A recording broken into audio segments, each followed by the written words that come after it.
and welcome to the 74th episode of the Board Game Barrage podcast, a podcast about board games, the latest hotness, and how to have fun with your friends even when you're losing. I'm Paula Deming, joined as always by my co-hosts Mark the Green Tank, Neilan the Orange Tank, and Kellen the Red Tank. Okay, Paula, this just asks one very specific question.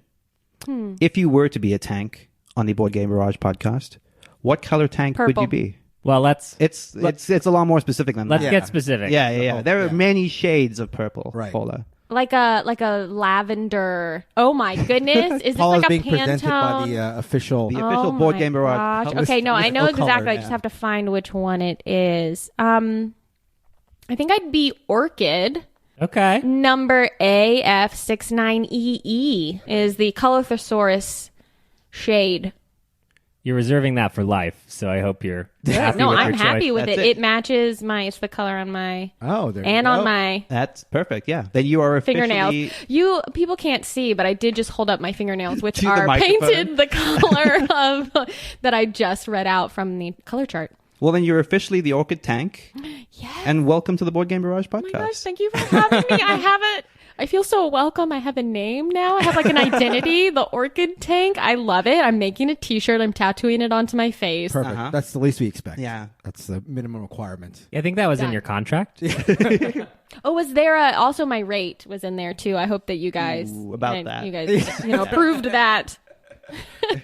Is anyone getting paid? I am. You'd be the I first am. person getting paid. My manager will be calling you this week to follow up. So one of the things that's been really exciting that's happened to us recently on the podcast, we mentioned this a few weeks back, is we were invited to Shucks to guest, and we were thrilled to discover that Paula is also going to be guesting. I am at the also Shucks going to be a podcast. guest at Shucks. Yeah, Yes, I'm really excited about it. Yeah, we're thrilled too, and we're excited, thrilled yeah. to be there with like a fellow Angelina. So that's amazing Yeah. too. That was the first step, right? Was figuring out where you live, like specifically your address, your house, your apartment number. Are you and then doxing me right now? Is that what's happening? and then inviting you to be on the show, which you accepted. I don't know how that happened.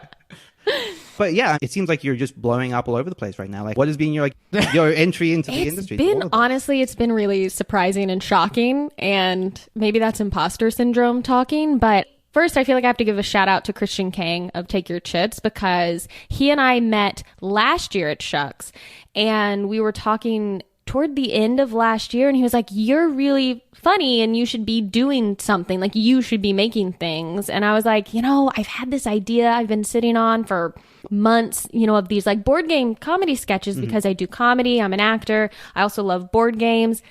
I'm a woman and there aren't as many visible women in board gaming. Sure, and like, I always want to see more of that and kind of show things from a woman's perspective. And I just been sitting on this idea for months because I get busy with, the rest of my life. And Christian really kind of kicked me in the butt and was like, "I think you should do something. You're going to be in Seattle for this other unrelated thing. I live in Seattle. Like, we should get together and collaborate on something. And then we can use that to help draw attention to the work that then you're doing." And I was like, "Oh, I guess I have to do this now." So really, he like kind of gave me the motivation and encouragement I needed to start doing things. And when I put out the first video, I was like, okay, I want it to get like 500 views. That's what I want. Right. And if it got like 1,000, that would be super great. Sure. And then it kind of blew up a little bit, and it got a lot more than that. And I was really surprised. And then I put out the second one. I was like, well, no one will watch this one. Sure. Like, the first thing was a fluke. No one will. And then that one did really well. Actually, that's the best one that I did. View-wise, that's the one that's gotten the most attention. And it's just kind of, my audience has grown really quickly, and I honestly wasn't expecting it. And now it's weird, like, Rodney from Watch It Played, like, gave me a shout out on something, and I was like, Rodney Smith knows who I am? Right. What? Okay. And I just keep being surprised that anyone knows or cares Right. or would invite me to be on their podcast. So I'm just, I don't know. It's been overwhelming. And thank you, everyone. If you've watched any of my videos or left a nice comment or shared them, it means an awful lot. So thank you very much. Well, I don't think you've even like said the name, but things get dicey. Your show. I mean, I feel like I see it like all the time on like Reddit and Twitter, like you were saying, like a bunch of people are like super positive about it all the time. Yeah, It must feel great. It does feel great, actually. Yeah. I remember seeing the little clip you had on Twitter the day that you were revealed as one of the guests at Shucks, and you scrolling up and you were sort of in disbelief. I mean, I'm sure you knew, but the idea that the year before you'd been there as a guest and now you were there as a featured guest. That's just like my picture is on their their site saying like, here's a reason you should come to our con. Right. Because this person will be there. And I'm like, me? Yeah, we felt the same way. Yeah. It was crazy. Yeah. It is. It feels so weird. I don't know. I'm just a person who plays board games. Sure. Just like anyone else. Just like anyone who's listening to this, you know? Right. This week on the show, we're going to be talking about, as our feature topic, board game stories and sort of interesting sort of fun little anecdotes you've had from very interesting board game sessions and how the mechanics of the game sort of facilitated that and sort of worked their way into the interesting sort of event that sort of occurred. That's going to be coming up later in the show. We brought Paula in because you've been listening to our stories for 73 weeks. So We needed new stories. we needed those fresh stories. What if my story's really boring? What if no one can relate to my story? What a disappointment I'll be. Mark is so good at editing Yeah. that if we don't like you in Spin it it, into gold. Just There's- cut me out. there's two versions of this Completely episode. out of the podcast. There's a Paula and a non-Paula timeline. We'll see which one we go down. Appended at the end, like underscore Paula, underscore no Paula. I'm an actor. I'm very used to the possibility of being cast in something, shooting it, and then watching it back and seeing it being like, oh, my entire scene was cut. Cool. Oh, they just decided to not air that whole commercial. Right. I was as an extra as a dead body at some point, and I was cut from the film as a dead body, so I wasn't convincing enough as a dead body, it turns It's out. hard to not breathe. I had to fire an 8-year-old from a commercial I was working on, and it was one of the highlights of my life. Oh my gosh, are you a bad person? Oh, you're only just Have you not been discovering? listening to this podcast? You clearly Well, I not like to give people the benefit of the doubt until I meet them in person.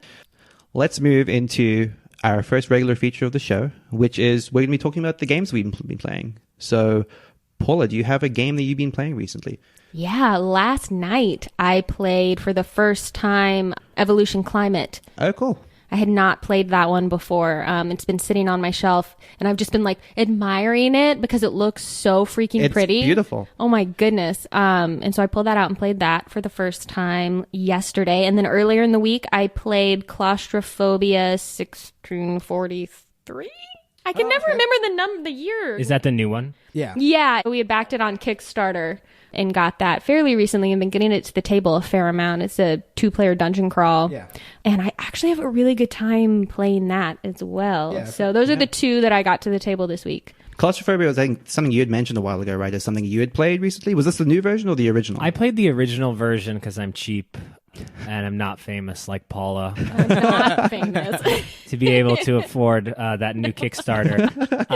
But it's great because of the inherent sort of stories that it tells, right? Because the players are at a severe disadvantage, and one player starts from a position of power and feels like they're sort of losing things as they go. As they get hurt, they're losing their options. Yep. And the demon player is sort of fighting back and getting more and more powerful. And so that asymmetry in it really, it's quite a great game. But it's a beer and pretzels sort of, LOL, no dice rolls in my games. Like you would not want to play Claustrophobia. Yeah, no, there's lots of dice rolling because you roll dice to see like what your actions that turn can be with the characters. And like Kellen was saying, you assign those dice, but as you get hurt, those wounds go into the slots on your board that are the actions that you can do. So as you get hurt, you're losing your options of where you can put your dice to assign them to your stuff. And then it becomes a strategy of like, where do I put this? And where should I put this wound?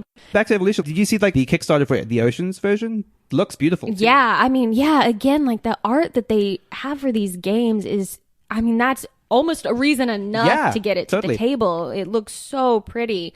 But yeah, and so I was excited to play it for the first time. And I kind of have mixed feelings about the game itself. Yeah, I've played it once. With all the versions of it, I feel like, aren't there a number of versions at this point? Yeah, so there is Evolution. There is Evolution the Beginning, which is baby's first evolution. There's Evolution Plus. Like literally it's for kids. It's in Kind of like Target. my little scythe. Yeah, right. Yeah. Yeah, Right. that would also be baby's first scythe. Right. Right, We have a right, show right, Bible. right. Did you not? It was an attachment. Okay. I'm just gonna open my email. I'm gonna go to the bathroom. I'll be right back. No, and then there is Climate, which is the Climate edition on the base game. So that was actually my biggest question: is have you played Evolution Base? Because I haven't played Evolution Climate. I played Evolution Base. I've only played Evolution Climate. Got it. But I think I can see how Climate changes and I think probably improves on the base game.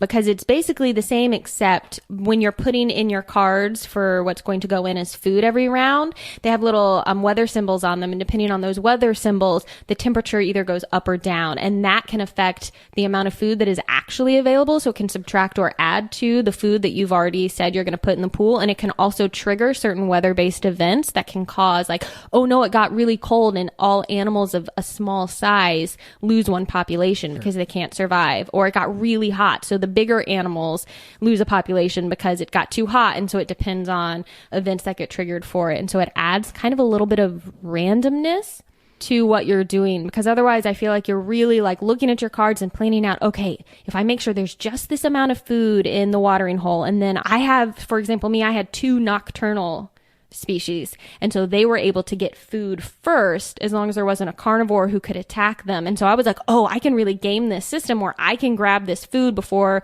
my opponent is able to even get in there for their turn and just play it out in a very precise formulaic way. And a lot, actually there were a couple of turns where that didn't end up working out properly because a weather event happened that gave us less food than I was expecting there to be. And so then my carefully planned out, okay, if I can get this with my nocturnal animals, and then I have this cooperation bonus, and so that means this one can also eat again before my opponent even takes their turn. And then I'll be able to still have enough for these guys, and I'm first player, so his turn, he's gonna run out, but then that math didn't end up working out at all because suddenly some weather event came up and it was -4 food, and I was like, well, this species dies now. Dying, right? Yeah, which was kind of, I think, interesting, but also a little bit frustrating because I would plan out a strategy and then not be able to see it through, which is part of where I'm not sure. On the one hand, like I can appreciate the randomness it's introducing into the game, but it also made me a little bit frustrated. Right. It just felt like it was hurting your ability to like plan super well. Yeah. And I'm also not like a super strategic gamer. So the fact that I was even able to come up with a strategy and be like, oh, I'm going to have this plan. I'm going to build this engine and this and this and this. And then to have it just like fall apart. I was like, aw. So you think stripping out the whole climate part of it would have been enough for you to improve your experience of playing the game? It would have made me feel a little more directly responsible for my failure, but I don't know if that would have been enough. Yeah, well, and I don't know that I think the climate stuff actually makes the game probably a little more interesting. So I don't know if I would advocate taking it out. It also worked really well thematically. Sure. Yeah. I was thinking about it last night when we were playing that I really think that it's a game where it has one of the best marriages of theme and mechanics that I think I've maybe ever played. Like everything that happens in the game, I feel like happens because of the theme. I mean, it works together so well. And in that sense, I think it's a really well-designed game. I just don't know, like, is it the style of game that brings me joy? Right. I'm not sure yet. I need to play it a few more times to know. Cool. So that was my experience with Evolution Climate this week. Cool. Yeah. Okay, well then, Kellen, what have you been playing? I wanted to talk about a very simple micro game called Terrible Monster. I have it here so you guys can look at it because none of you guys play the indie games that I play. You're right, never. Are you too cool? You're like the board game hipster? Yeah, Kellen is known as the board game hipster. I mean, I am cooler than them, but that's sort of... So Terrible Monster is sort of a CCG dueler-like game down to 16 cards. So it takes the idea of playing a Magic the Gathering game of tempo and then strips that down to its most basic with these 16 cards. There's actually more than 16 cards here because of an expansion. But there's 3 monsters in the game. Only 3 things can attack, right? And so if you can get this Terrible Monster card out on your turn, at the beginning of your next turn, the monster does 4 damage to your opponent. And 4 damage is all you need to win the game. Okay. Oh, wow. So if you can play the Terrible Monster card, which literally the first line of the Terrible Monster card says, this card can't be played. Okay. So you actually can't play the card. You have to use other cards that sort of summon that card or swap the baby monster with Terrible Monster anywhere that it is in the deck. So knowing the makeup of those 16 cards is essential to playing Terrible Monster. The other thing that I think is really fascinating about it is that it comes with little chits that represent your ability to react. You know, in a game of Magic, you have sort of spell cancel cards or cards that say, no, don't do that. Well, you have 2 of those chits for the entire game. And so at any point you can say, no, don't do that, and play one of those chits. And then the other player can play both of their chits to cancel out that. Oh, Okay. Oh, I like that. So it's condensed that back and forth tempo, or like who's going to get the upper hand and when is the game going to end. This was a Kickstarter from a few years ago. It's awesome. It's really good. And I want to play it with all of you. Maybe not Paula, but we've never, That's okay. I'm never coming back here. but we haven't played a game before, which is sort of, We can play it at Shucks. There you go. there you go. Boom. that is Terrible Monster. I like the idea of that. I think I've said a lot recently that trying to capture that CCG magic in a small card game is something that sounds super interesting to me. So that's Sounds like it has that Inish thing about knowing. Inish has the small collection of cards, and knowing the composition of the cards and what they do is key to it. Look at the cute beast. Yeah, the art's really, Very cool. I really like the style of it a lot. I also really like the idea of having only 2 opportunities to cancel someone else's move, and the fact that if you really want to do that thing that you tried to do and the other person wants to cancel it, that you can then use both of yours to be like to nope their nope, Right. basically. Right. Yeah. Because one of the things that I actually find really frustrating about playing Magic is I really hate playing against a blue deck, because they basically I'm building this thing, I'm pulling out creatures with my green and white deck, and then the blue deck's like no, Just no, counter and magic constantly, yeah. let me play. So I like that you're limited in that option there, and Right. that also you have a recourse. I think that's really interesting. And just the idea that someone's sitting on those chips and you just know that they're potentially about to play them, that's cool. And maybe the strategy is to try and get them psych to them out. cancel Or- something that you didn't even really want to do anyway. And So then they've follow already on used. with- Bring out the beast. Ooh. And actually, specifically, one of the other cards is summon a monster. So that would be how you could get Terrible Monster out. Right. And so you could play that as your first action of the 2 actions you do on your turn to try to bait their cancels, and then use a different method that you have in your hand. So you're actually summoning the cute beast, and then they use their cancels. They blow all of it. So it is a really interesting exercise in tempo. That's cool. Quick game, I assume. Yeah, less than 10 minutes. Oh, cool. Yeah, bring that to Shucks. Let's do it. Okay, Mark, what have you been playing? So I played a game called Sweet Nose. I believe it's a Taiwanese game by Jason Lin and Frank Liu. You just went through your entire backlog and found the weirdest game that you've played I to try to played one-up me. this You did literally not last play week. that. I You're played a liar. Sweet Nose. You're a liar. And as we all know the folklore, the story of Sweet Nose, right? Oh, yeah. Okay, well, for those listening, The movie was better than the book in a weird, rare exception. very true. But I'm going to read real quickly the back of the box for the listeners so they can know about Sweet Nose. Yeah, definitely for the listeners. Right. Because I don't need the description at all. I'm super plugged in. Right, Yeah. before we recorded, we were chatting about Right. Sweet Nose. So, for those who don't know, welcome to the ancient city of China, a city known for its delicious sweets. First of all, welcome to ancient city of China, a city known... Okay, well, skip that, but that's literally what's on the back of the box. As tourists, you can't wait to taste them all. But before enjoying your sweets, you must learn about a legendary guy named Sweet Nose. He loved sweets so much that he wanted to eat the best sweets in the heaven, and to do that, he climbed up a ladder made from shrimp. Already straightforward at this point. Just at the moment he reached heaven, the god of thunder met him while patrolling. The god of thunder was pissed because no mortal human was allowed to intrude the sacred heaven. A flash of thunder hit poor Sweet Nose, who fell Poor from the Sweet ladder. Nose. Poor Sweet Nose. We cry for him. Who fell from the ladder like a meteor and dissolved into a pile of black powder when he hit the ground, transforming into tiny insects, the ants.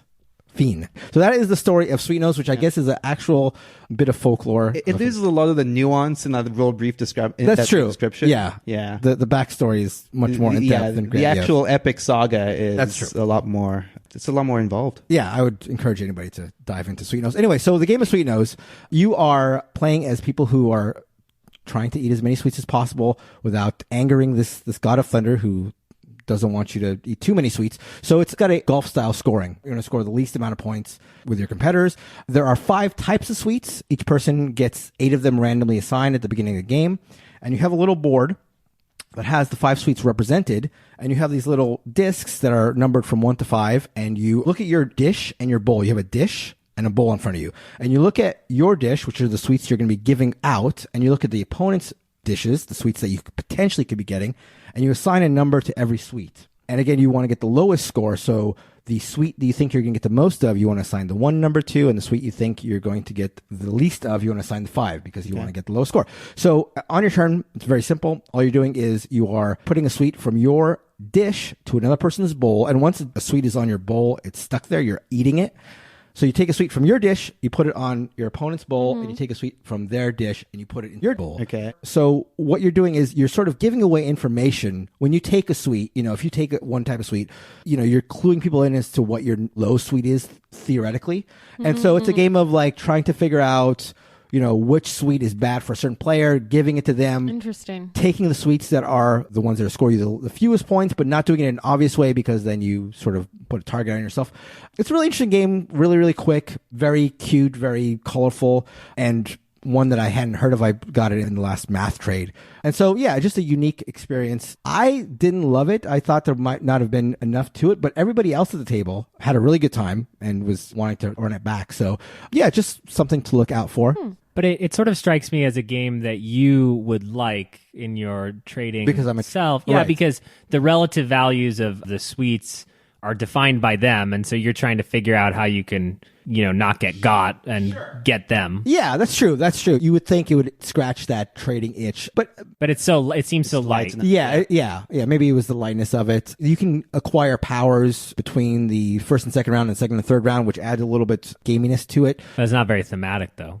Have you read the backstory of Sweet Nose? I think Neilan would tell you. Yeah. The powers are a deep-centered part of this whole story. Right. Of the mythos? Yeah. The archetypal... The deep mythology of Sweet Nose. Or one of the powers that, you no longer have any, body mass to help you when you're climbing the shrimp ladder that I am honestly very afraid is going to collapse under me.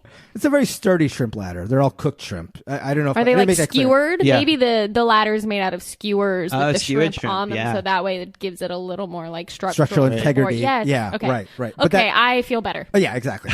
So we're all on board now for Sweet Nose, which I'll also bring to Shucks. Please, yes. I didn't hear the cries to bring it to Yeah, Shucks. you I Paul. can tell the guy way you guys are talking. Well, right. look, you were like, hey, I thought it was just okay. So I didn't want to force you into playing a game at a con that you think is just okay. That's true. That's fair. But that is Sweet Nose. Okay, I'm going to talk very briefly about Dice Throne. This is a game that I feel like we've had a lot of clamoring in the Discord to collectively play, and I'm not the biggest fan of it, unfortunately. So I think that my briefest description of it is kind of like Battle Yahtzee. So you have a series of characters. So I have Dice Throne Season 1, so there are 6 characters in the box. And first, I want to say that the production on this is really good. Each character has a unique deck, cartoony art, a little life dial that's printed by them, custom dice for every single character. So that's cool. It sounds really good to me so far. Honestly, I was super excited by the premise of it, but the game basically devolves into a Yahtzee style system. So you basically have this board of player powers, and one power might be, okay, if you roll 3 fist symbols, then you get to do 3 damage to your opponent. If you roll 4 fist symbols, you get to do this much more damage. And the basic system is essentially something that we've seen before in something like King of Tokyo, Yahtzee, that sort of thing, where it's like you roll your dice, you choose which faces, you roll again, and so on. And it's balanced and sort of, I think, improved by this card play system where every character has a deck of cards that is like upgrades or instant actions or ways to sort of gain combat points, which is how you acquire new cards. But it doesn't quite break itself away from just the basic premise, which is it feels like something I've seen 100 times before. Right. So we played this briefly, Mark. Yeah. What was your take on Dice Throne? I also was excited to play it, and I like the idea behind it. I'm not against the Yahtzee mechanic. It's sort of, I feel, tried and true. Sure. And it's nice shorthand. You know what you're doing before you even start. But for me, I think the biggest issue was it just felt a little more fiddly than I would have liked in a roll dice and attack your opponent sort of like fun, crazy game. Like there's a lot of activate certain powers, you get a couple chits, like and status effect type right? Yeah, steps, exactly. Like now I've poisoned you, and now wait, so do you lose a point of health now or later, and how do you get out of it? And just a little too mechanical for what I was hoping was more of a spontaneous, maybe like a Magic the Gathering dice version. I was hoping for something like that, but like a much less complicated, but it just was just a little more fiddly and mechanical and less intuitive than I was hoping for. Yeah, my hope had been, because the characters sort of ramp up in complexity in an interesting way, where, you know, you have these basic characters and then you have characters that, like you were saying, are putting on status effects and doing some sort of like fun little things around the edges. But like you said, the process of evaluating all of that stuff gets a little bit tedious, a little bit kind of monotonous. Like it's sort of just a constant back and forth of the similar sort of effects. A lot of bookkeeping. Yeah, it didn't feel like the game was evolving in a way that I found interesting. There are some aspects of evolution that I thought was cool, because like some of the times the ways you play cards are directly to your board to upgrade a power. So instead of like that 3 fist being 3 damage, now it's like 5 damage. So it's cool that you can upgrade your board and you feel like you're getting stronger and there's a progression in that respect. But it just, the other part of it detracted from it. Right. You may not know the answer to this, but is there anything mechanically different about the game from season 1 to season 2, or is it just new characters? So from what I understand, they're fully compatible, which is actually a pretty cool idea. So every season is just a whole bunch of new characters. And I don't know how they box them in season 1. Like in season 1, it's 6 characters. I believe season 2 actually splits them into like, you can just buy 2 new characters. Yeah, I think there's batches of 2, which is a nice idea. Like just, you know, slowly add characters to your system. So if you're into it, I like the premise of what they're doing a lot, but I actually can't speak to that. I've heard from most accounts that season 2 is a lot better than season 1, but I don't know what maybe that the characters means. are just more interesting in their powers or something. Yeah, could The be. production is significantly I've heard better. that too as well. Yeah. But, okay, so first of all, shame on you. Battle Yahtzee, and you haven't talked about King of Tokyo, Neelan. I did talk mentioned to King of Tokyo. Tokyo. Oh, he did? Absolutely. I Not just paying didn't hear attention it. again. Oh, no. And to be clear, Well, I we'll mean- cut that out, right, Mark? Yeah, definitely not making it. And to be clear, King of Tokyo is a game that I'm not a huge fan of either. So like, you know, take it with that sort of. Yeah, of course. How do you feel about Quarriors? You played Quarriors I actually do like, and I think it's because of the dice building element of it, like the feeling like you're more in control of like your progression. Yeah. But I sort of generally think of games that have fantastic themes or production value as kind of being about a 1 rating higher on Board Game Geek than they should be. And Dice Throne Season 2 is, by all accounts, one of the best produced board games ever. Interesting. With the artwork and the way the characters are packaged together. I believe each character has their own little produced thing that the game just can't be as good as people think. I think it was picked up by Rocksleet for the second season, and they're the ones who did that fantastic. The brass version. Yeah. Now, wait, so are you saying, Kellen, that there are no games that are beautifully produced that you think are also really good? No, totally. I think, you know, like the other classic example is Wingspan, right? Which is obviously a fantastic, well, is a good game, made even better by just being the best produced thing that's ever existed and so cohesive as a whole. But it's the same, you know, when you see something, it's like Disney villainous. It's like, you know that it doesn't have to try as hard mechanically because it's already set apart by what it is. But yeah, no, there could be... Yeah, it's not a 1-to-1, certainly. But okay, yeah, that's about all I have to say about Dice Throne. You're going to make JATL mad, bro. Yeah, I know. He's not going to be super impressed. He is going to hate you. Yep.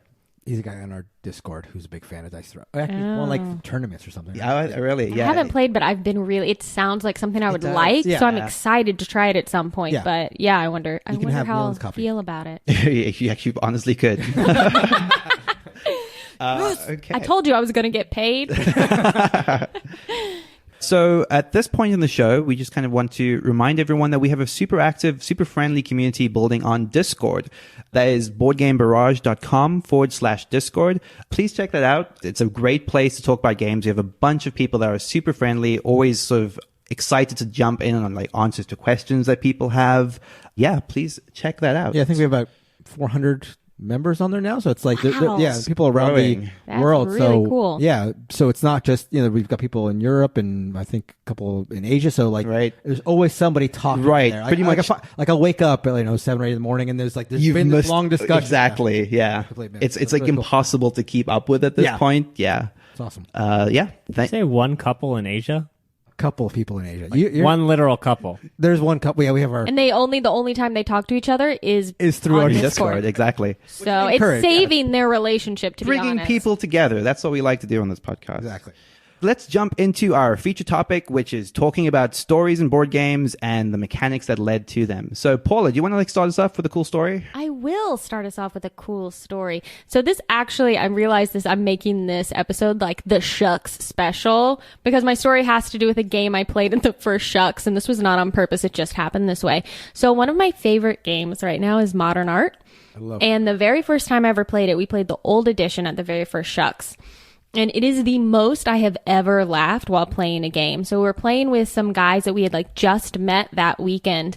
And we were having such a good time that like a heckler came over. As if you're not familiar with this game, you're playing like art dealers and you have cards of different arts that are actually real artists. And you're going around and you're trying to auction off this art. Now there's no value assigned to the art until you get to the end of the round and you see which artist sold the most paintings.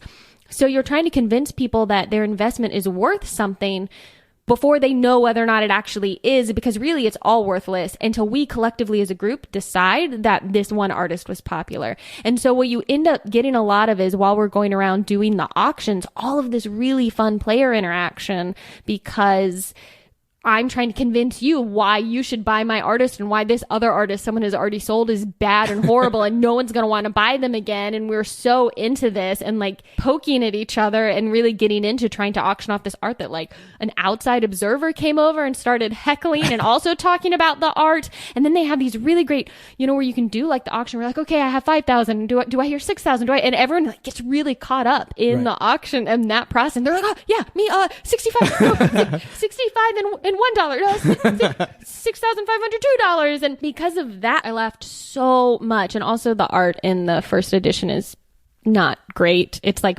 some of it looks kind of like magic eye art. And so then you're like trying to convince people to buy this stuff that's like not any good. I mean, it's just this like general sense for me. I guess it's less of a specific anecdote and just this general sense of how that game makes me laugh and helped me make friends with those people I just met at this con who I talked to and laughed so much over. That's my fun story about modern art. That's great. There's something about the energy of like auction games, which I totally agree with. We get super competitive about them, the three of us. I especially think Mark is crazy good at them in a way that's infuriating. So like, yeah, I can relate to just like how funny those get when you're with the right people. Well, and we had like one guy who was like, I think he dropped like $100,000 on this one painting, and everyone at the table went, wait, what? There's no way. The most this could be worth at the end of the round is $60,000. Like what? And then I think we all convinced ourselves like he must have some genius plan. Right. He must know he is smarter than the rest of us and he's gonna win because he's figured out some strategy that we just don't understand. He didn't. He was wrong. It was a bad investment. And he like afterwards he was like, yeah, I don't know. I just got really caught up in the moment and I wanted to win the auction. And these were all complete strangers that you sat down to play with? We had like played one game together earlier in the day and then got back together and we're all like, should we try this? That's awesome. And it's become one of my favorite games. That's very cool. I have not played modern art, but still need to. Is there something about the absurdity of the fact that you know that the paintings could be valueless, almost like the shared groupthink of the theme makes it funnier and you have to buy into it. It kind of reminds me of Ponzi scheme, which I don't know if you played. I haven't played, no. But it's like there's an absurdity to it where like it's not a normal thing where you're just auctioning off something that everybody wants. People may not actually want the thing that's being auctioned, but people... The way Paul was saying, like, the art in and of itself, and I don't know what this says about art or the art market or whatever, but like the art in of itself, the only value that the game assigns to it is based on how much the players end up wanting it. So it's just like the value is driven by the players wanting of the art. So it's all very ephemeral and where is the value really, and the way just like kind of in real life where like art is kind of not meaningless. That's not what I want to say. Art is super important, but it has monetarily like no value other than the time someone put into it until we as a society or art collectors decide that it has value. And that's reflected so well in the way this game works and really does create those really fun interactions as you realize the thing you invested in at the beginning of the round because you thought that it was going to be popular that round, no one else is selling that artist again. Right. And so it's never going to come back. And now you spent all this money on this piece of junk art that like no one else likes. And then that carries over. So the next round, people will pull out a painting and be like, this guy wasn't very popular last season, but this season, I know that he's gonna, and people just naturally seem to buy into this idea of I'm selling this art and I need to convince everyone to buy this from me. Right. Yeah, I mean, this is from one of our favorite designers, Reiner Knizia. This Yes. is one of his masterpieces. The Doctor. The Doctor, yes, exactly. And of all his games are often criticized for not being very thematic, but I think modern art and the way the market goes, and it just feels so evocative of at least what I perceive the art market to yes. be. I love that game. Oh my gosh, I want to play it again right now. Yeah. Just talking about it, like I want to play it right For now. sure. Can we stop recording so that I can play modern art right now? But Mark, do you role play in the same way? Because mechanically, the only true and living Doctor is unmatched, right? So yeah. the mechanics underneath what we're talking about are incredible. Yeah. Do you do what they're doing? Yeah, It's sort of like I mean, the game- Pitchman, you know? Yeah, because one of the mechanics that is so great about the game is that, so there's 5 rounds, and the first round, artist C might be the most valuable artist, right? And the values that the artist gets carry over. So if the first round he was worth 30,000, and the second round he's worth 30,000, in the third round his baseline is 60,000. Yeah, everything he sells at that round is going to be worth at least 60,000. Right. But the problem is, if he's not in the top 3, he scores nothing. So it's like you feel like you're at like the whims of the art market. So you have to like convince the people at the table like he's still hot. Like, Okay. He's banked all this stuff in the past and he's still at it. Like he's the old workhorse. This guy's stuff is going to be still in vogue. You have to like really try to sell it. So yeah, it's great. Yeah. I've never played it with the same group twice, and I've played it with a lot of different kinds of people, and it still makes me laugh more than any other game every time I play it. I'm surprised that it does bring that almost like role play aspect out in people when we sit down to play it. Right. Yeah. Fantastic game. I guess I'm a fan. I guess I'm endorsing it right now. Okay, Mark, tell us your story. My story actually comes from just a couple weeks ago. My girlfriend and I were visiting her friends in Vegas. They're not really gamers, but they've got a couple kids and, they're always looking for something to play for a family night. So I brought a way too full bag of games, as I am wont to do, which this was one of my first meetings with them. So in retrospect, I may have scared them off because we brought we stayed over with them. So I had a very little suitcase with clothes and this enormous bag of war games. So Yeah. again, in retrospect, maybe a poor choice. But so over the course of the time we were there, introduced them to Clask, which is tabletop ice hockey sort of game with magnets. They all had a really good time, the kids and the parents. And then over the course of the next couple of days, showed them Push, which is a game that we've talked about and like a whole lot, which is another simple party game. And Illusion, another, again, game that we've talked about and like a whole lot, a small little card game, sort of an optical illusion sort of game, which is, again, very simple to teach, and they all had a good time. And then it was the last day that we were there, and my girlfriend called me over because she'd heard about One Night Werewolf and asked me to come over and explain it to him. And I was a little apprehensive because while the games that we'd played before had went well, as gamers, I think we sort of sometimes underestimate how the complexity of games to those who haven't played them. A lot of times I will consider a game medium weight or lightweight, when in actuality, to somebody who's not a gamer, it's more complicated. You need to sort of know the shorthand. So I was a little apprehensive about my ability to get them to get One Night Ultimate Werewolf, the bluffing and all this stuff. But they were interested in it, and I was obviously eager to play another game with them. So I taught them the rules. We played the first round, and one of the first questions, I think we were going through roles. I said, okay, so does anybody want to say what they are? And immediately my girlfriend's friend said, I'm the werewolf. I said, okay, well, Okay, you shouldn't say probably that. don't want to say that unless you're bluffing. Are you bluffing? No, I'm not bluffing. I'm definitely the werewolf. Okay, so let's run it back. Unless you're what's the one who wants to be killed? Yeah, the Tanner. I That's it. definitely did not introduce the Tanner. I was doing it as vanilla as possible. Did you log that game? I did not log that game. Depends on if it counts as a win for me. We'll have to reconsider that. So I said, okay, let's run that back. And so we started back up, and everybody was clear. And so we played it and had a legitimate playthrough, but it was a situation where the roles were clear. There wasn't very much guesswork. It sort of was obvious. Everybody was a little too honest and there wasn't any bluffing. And so we thought we knew who the werewolf was. We pointed to them, and sure enough, the werewolf, everything, it was pretty straightforward.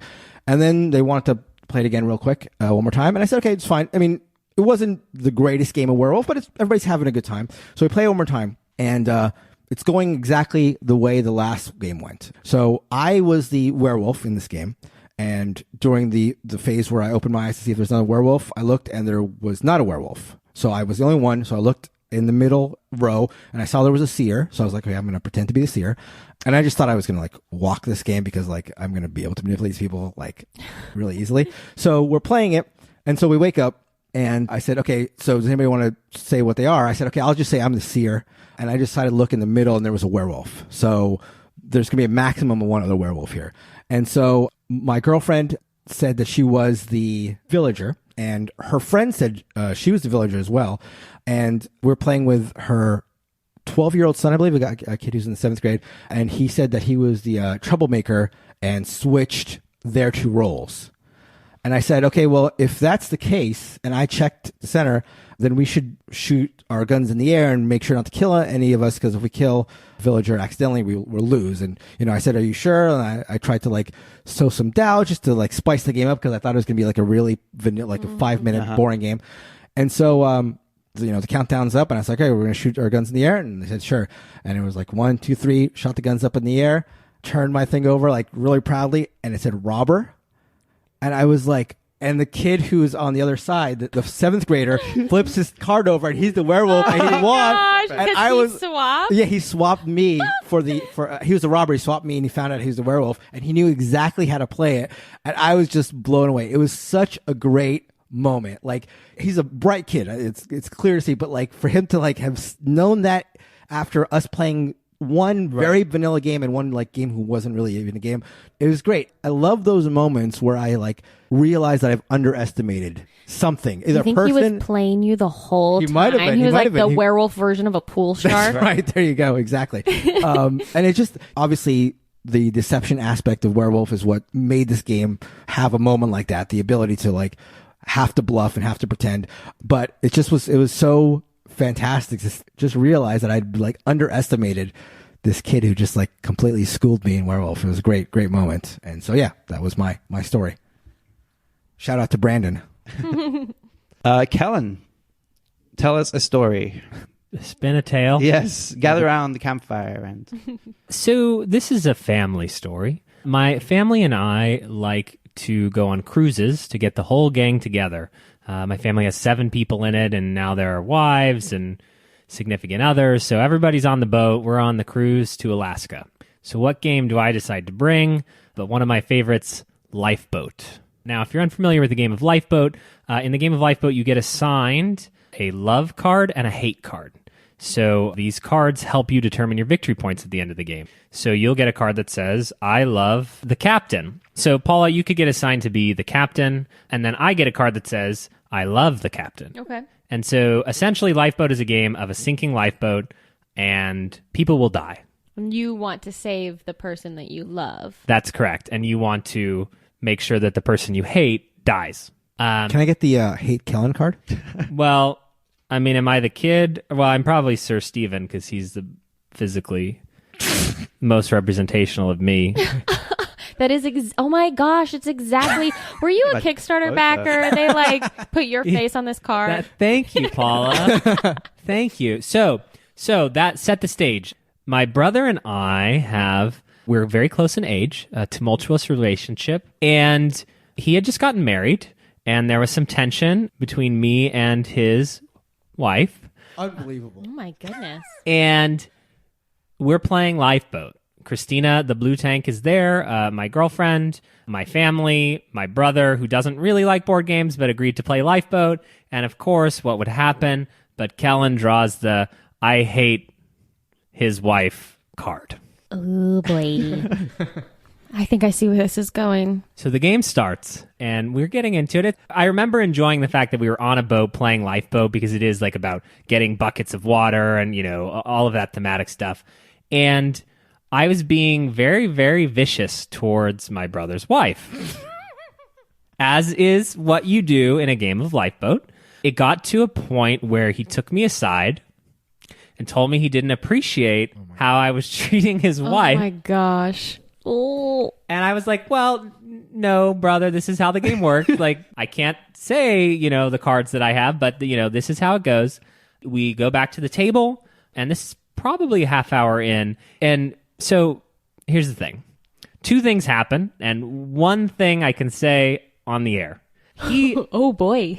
He says something to me that I won't repeat on the air, live in front of Christina and all my brothers and sisters and his wife. And this caused me to have my first ever table flipping moment.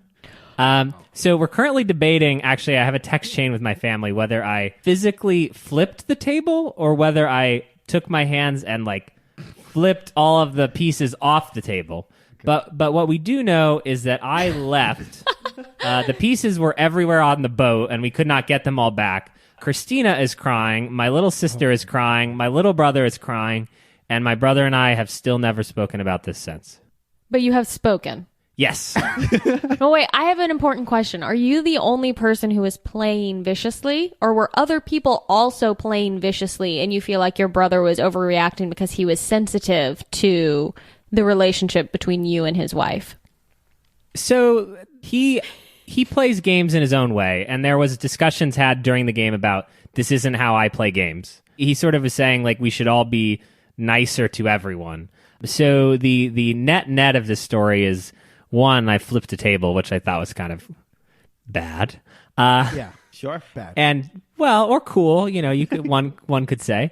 And two, that there is sort of this. We talk about the social contract that you're entering into when you play a game, right? And Lifeboat is really that times 10. If you're unwilling to sit there and attack one player over and over again, and you have to be okay with that. And not everyone is. And yeah.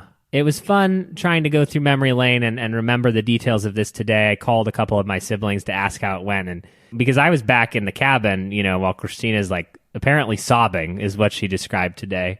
Yeah. And apparently we hadn't been dating for that long at this point. Oh my goodness. So there was a little bit of like, what did I get into from her side? So that is Lifeboat. It's a great game. It's in my... It sounds like... Maybe not a game that I want to play. I'm very sensitive. I don't know. It's in my top 50 of all time. You should try it. It's cool. But yeah, I think the mechanics absolutely were directly responsible for these games with take that elements sometimes naturally form alliances where someone will sort of poke you and then you poke them back and then teams form and people start fighting. But this game says, no. You want Mark to die. And you're like, well, okay, I guess I have to attack him. Right. It's great. Love it. That is my story about playing Lifeboat on a boat. Nice. Excellent. My story relates to one of our co-hosts, Kellen. So, oh no, well, it's not that bad, but it was one of the things that sort of stuck around in my memory as a formative experience playing games with you.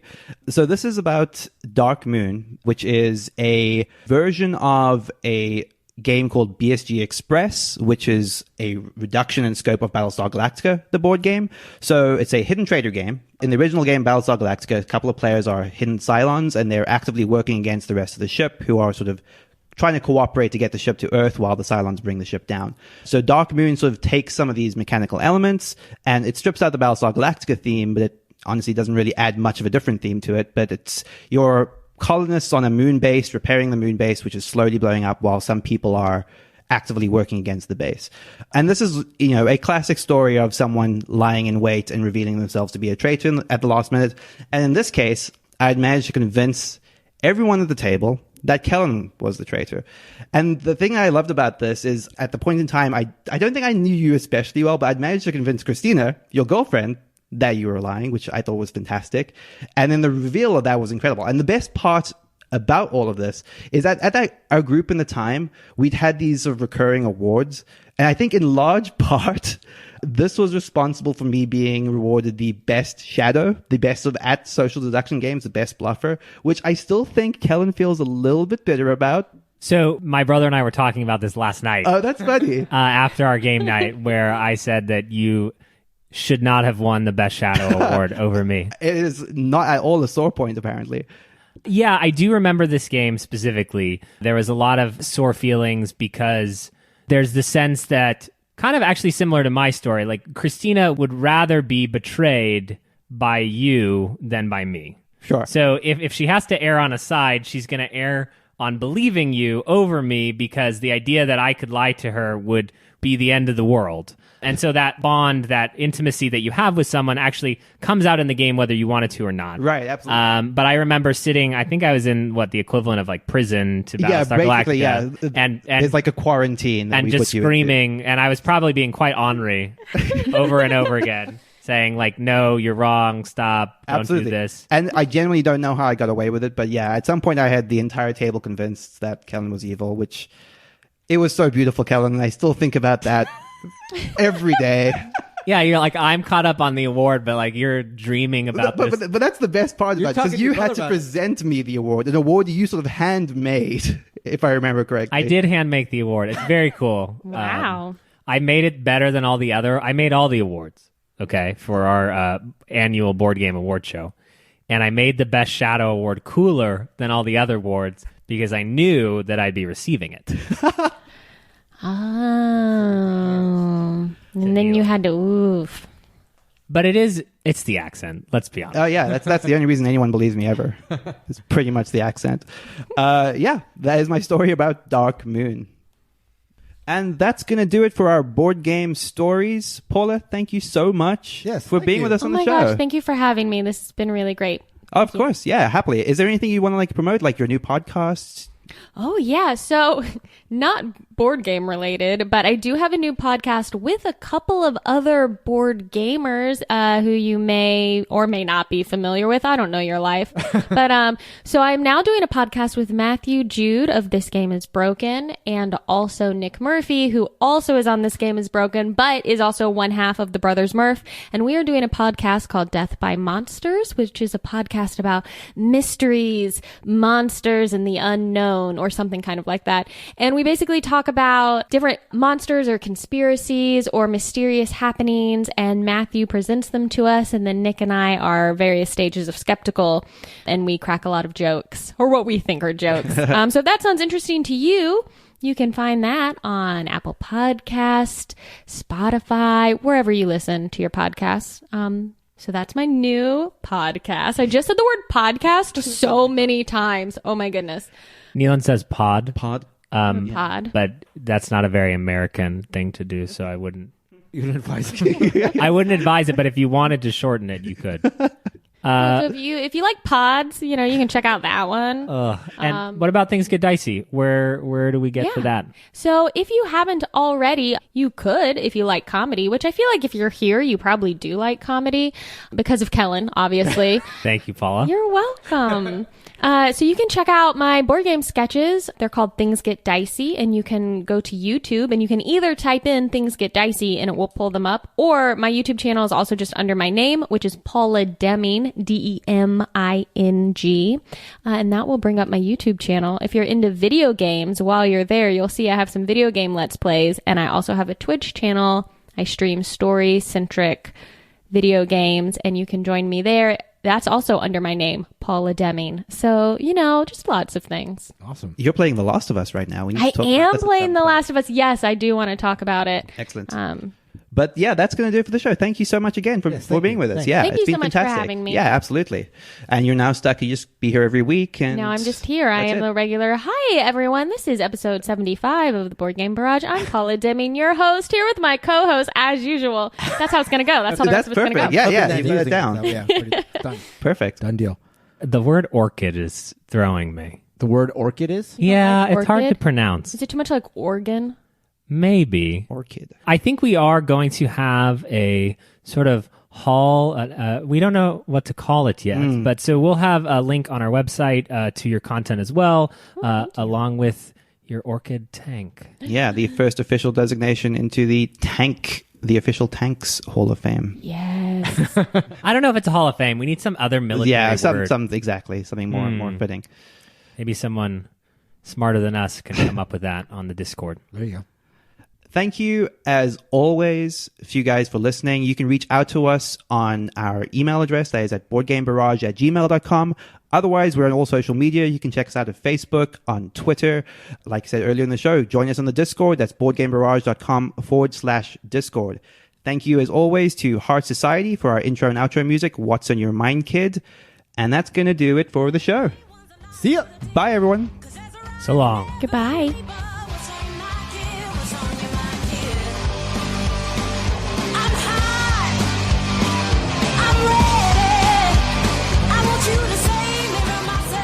I had this dream, right, as I was driving over, that we made a video. Wait, were you dreaming while you were driving? Yeah, that's true. I'm concerned. And it's like of us filming, and then Paula actually shows up, but not to record, but to rob us of our board games. Okay. Can you imagine like some video where it's like we invited Paula to record, and then she shows up and just starts like stealing shit, and she leaves. That's the video. And then it like becomes a controversy, but we faked it. Wait, as in we faked the whole thing? Well, I mean, unless you think she could rob us.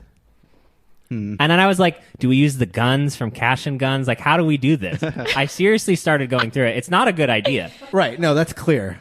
Oh, are you pitching a sketch to me right now? Is that what's happening? Oh, we could be. I hope not, because that would have been a terrible. Well, I was. I want to be able to have this movement. I don't understand. Oh, Siri. So okay, I missed a joke, and I actually knew you had played Evolution Climate last night because I was Twitter stalking you. But I did post it on Twitter and Instagram. I could have made and we don't need to add this, but I just. You want to make it known? Well, no. I want to make a note because she's recruiting people for comedy. There's 3 of us, and obviously one choice. So if she has to choose, Right. I've done a bang-up job so she's far. choosing Kellen. Anyway, This is your tight 5-minute because I segment. could have gone to Evolution Climate, because I was outside your house because of the whole aforementioned. You see how it goes back, right, Mark? No, I don't. I mean, get it. she I'm gets following it. Okay. the trail of logic. There's 2 of us on this side and 2 of them on that side. And do you see how normally that would be a 2v1, but now we're in an alliance. Yeah, That's for sure. right. We're in a comedy alliance. Wow, you've made some poor choices. This Lifeboat. No, we're forming an alliance over here. Okay. Yeah. We have a shared hand of cards. All right. Do we get a hand of cards? Who can say? Who can say? Thank you, Mark, for reading the show Bible. Your soap smells really delicious. Oh, thank you. It's like candy apple. Oh, right. Yeah, the Apple one. It's real good. Did you chose that yourself, Neilan? I absolutely did. Sometimes I just like walk in there, wash my hands. I don't even need to. No, but just like smell this, nice. the soap color, the soap flavor. green. I just go. It tastes not like apples. I go into my bathroom and then the soap has changed and it's like now it's like lavender and wax and I'm like, what the hell is this? So you've chosen I very specifically chosen green apple. to represent yourself. Yeah. To get. I feel like it's the most indicative of my personality. And Paula, what does that say about him? Like you're a sweet, delightful, fun-loving person. Paula gets it. To have soap that makes me want a Jolly Rancher. Get the hell to the other side of the table. No. This alliance I love can it. still. Yeah. This doesn't need to fall apart. 3 versus 1, as it was always meant to be, Kellen. As it was inevitable. Yeah. Kellen, this is just a social play to throw them off our scent so that they don't think we're too strong. Do you like my soap? The lavender and wax soap? I've never used your What's soap. lavender and wax? I didn't choose it. The blue tank did. Got it. Well, Here we go. Okay. sorry, I'm talking too much. No. Random. Not at all. We set up all these arbitrary rules that no one gets except for us, and then we hold ourselves We never- to the highest standard of Exactly. the cost of this content or art, which is The value of the art we're making right now is worth nothing until the people who are listening decide that it's. Oh my! to pay It's us. so too real. And they've decided it's worth nothing because we've never not received anything. Because as we've established, art is meaningless. That's right. So. Meaningless. Exactly. Well, we yes. didn't really establish that as much as like back up what Paula has proclaimed that art was worthless. Art means nothing except for mine. Go watch my videos. Things get dicey. Cut that out. Cut it out. Just the last part.